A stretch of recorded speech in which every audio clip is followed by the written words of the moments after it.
আল্লাহর নবী সাল্লাল্লাহু আলাইহি ওয়াসাল্লাম মসজিদে নববীতে বসে যুদ্ধের জন্য নাম নিচ্ছিলেন। এই সময় একজন সাহাবায়ে কেরাম একজনের পর একজন দাঁড়িয়ে নাম লেখাচ্ছেন। একজন মহিলা নিজের দুধের সন্তানকে এনে পেশ করছেন, ইয়া রাসূলুল্লাহ, আমার এই দুধের শিশুটিকে আপনি জিহাদের জন্য কবুল করে নিন।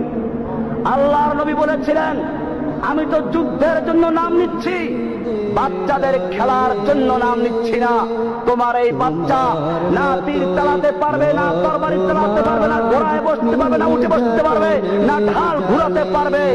ওই মহিলা তখন বলেছিল, ইয়া রাসূলুল্লাহ, আমিও জানি আমার এই দুধের শিশু তীর চালাতে পারবে না, আমার এই দুধের শিশু তরবারি চালাতে পারবে না, আমার এই দুধের শিশু ঘোড়ায় বসতে পারবে না, আমার এই দুধের শিশু ঢাল ঘুরাতে পারবে না, কিন্তু আমি জানি এই আমার শিশু ঢাল হতেও তো পারবে।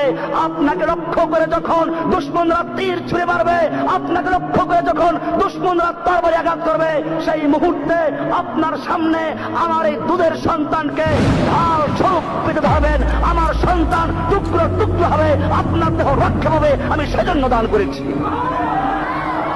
ভাইয়েরা আমার, এই মজলিসে তখন রোমের গোয়েন্দারাও ছিল।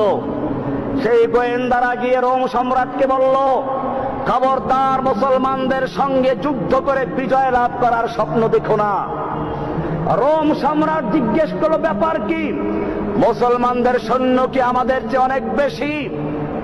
গোয়েন্দারা বলল, না, সৈন্য তাদের অনেক কম। বলে, তাহলে তাদের কি অস্ত্র অনেক বেশি? বলে, না, তাদের অস্ত্র নেই। তাহলে কি তাদের গায়ে শক্তি অনেক বেশি? বলে, না, তারা জীর্ণ শীর্ণ শুকনো রুটি খায়।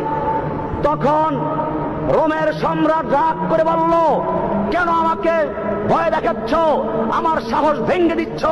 অস্ত্র আমাদের বেশি, সৈনিক আমাদের বেশি, গায়ে শক্তি আমাদের বেশি, কেন আমাকে ভয় দেখাচ্ছ?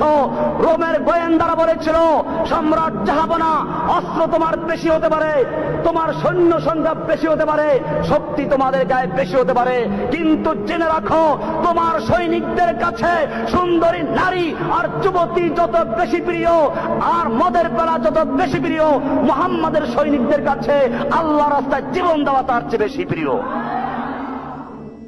ইন্নাল্লাহা আশতারা মিনাল মুমিনিনা আনফুসাহুম ওয়া আমওয়ালাহুম বিআন্না লাহুমুল জান্নাহ يقاتلون في سبيل الله فيقتلون ويقتلون وعدا